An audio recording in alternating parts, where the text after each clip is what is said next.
So if we accept the Freudian model of cause and effect, then everything in your life, every choice you've ever made, your personality disposition, your favorite flavored ice cream, whether you have problems in your relationships or not, would come down to something from your formative years. It could be adolescence, but more typically it's childhood. And more typically the things that form and mold the structure of your personality in the Freudian model would be painful events from childhood.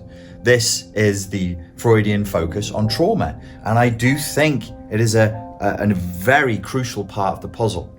But focusing on it doesn't lead to healing. It actually binds us in time, because you as an adult cannot go back in time and change anything without a time machine. So you're stuck in this model where you can't really change anything. You can only ameliorate the present because you are just at the effect of the past.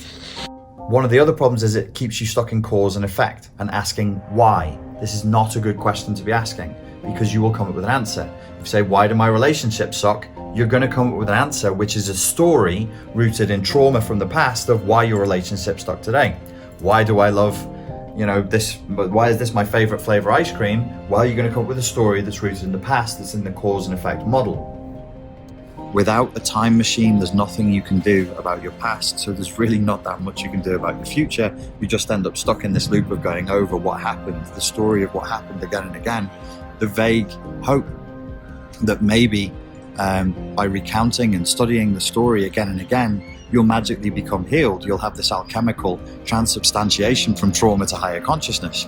But the track record for it isn't great.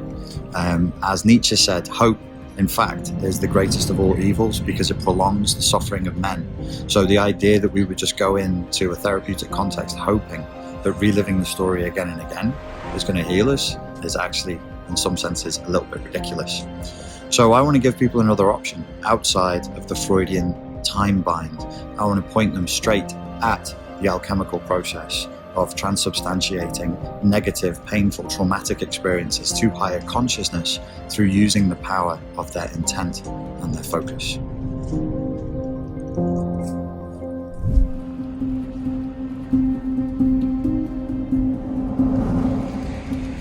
So what I'm going to do is I'm going to present to you right now a very simple solution to the Freudian time bind, to the this very complicated issue of the Freudian time bind. It's complicated because your brain likes it. The brain likes to ask why, likes to ask why questions, but your brain is a question answering machine. So when you ask why, you get an answer. When you think, well, what's the problem with that? When you ask sucky questions, you get sucky answers. So if you ask, why does my life suck? Your brain's going to list a load of reasons why it sucks. That traumatic Freudian way of looking at things in terms of cause and effect keeps us bound there. Why am I scared of getting on planes? Why do I have problems in my relationships? Why? And we just get a whole list of answers, and they're rooted in the past. They're rooted in trauma. They're rooted in things that you can't change right now. Here's a simple technique to get past that. Just set your intent for what you do want.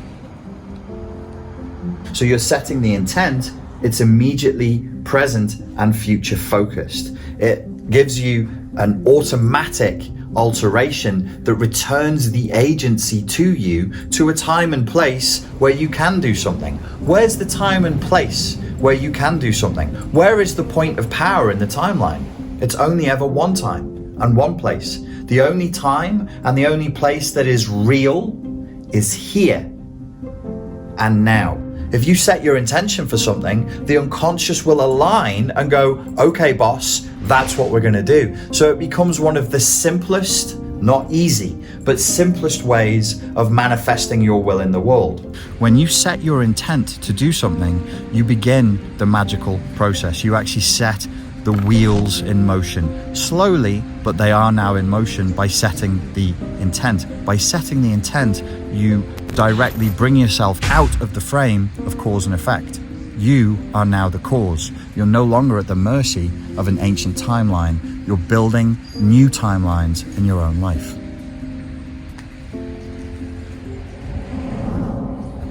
When you set your intent, something really profound and interesting happens to you psychologically. By setting the intent, you automatically and unconsciously, with no effort required whatsoever, start to change the content of what your consciousness focuses on from a moment-to-moment basis. Changing the content of what you're focusing on from a moment-to-moment basis is hard to do, but this allows you to find a shorthand way of just getting it done instantly. Whatever you focus on, you're going to get more of. Whatever you focus on is going to grow in strength and is going to appear more in your life. If you're focused on trauma, if you're focused on catastrophe, if you're focused on the past, you're going to get more past. You're going to get more trauma. You're going to get more catastrophe. If you're focused on narcissism, narcissism grows.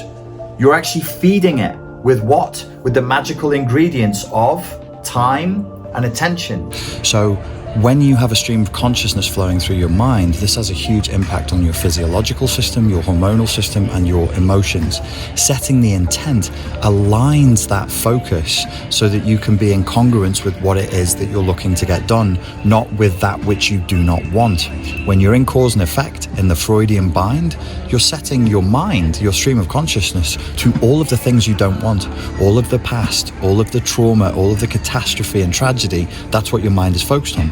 By setting the intent, now you clear the consciousness to focus on what has not yet come to be, pure potentiality. It's a very powerful tool.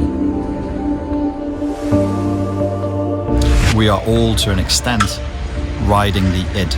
We're all, to an extent, working with our baser instincts, our wilder emotions, our drives, our desire to play, our desire to consume, our desire to experience pleasure, boundaryless, wild, open desire, the desire to, flout the law, to rebel. All of that is us riding the id. If we can ride the id skillfully, we can live a good life. If we deny the id, then it will just come back to possess us in less healthy ways.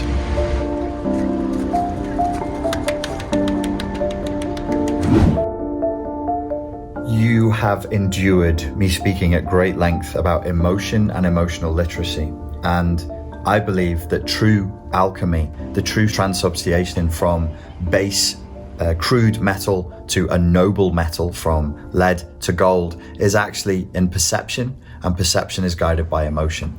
The best thing in life is to be vibrating at the frequency of love and appreciation and connection and gratitude. There is nothing higher than that. There is nothing better than that. That's where you're going to feel like the best version of yourself, and that's where you're going to feel like the best you. You're going to be you at your best in that state.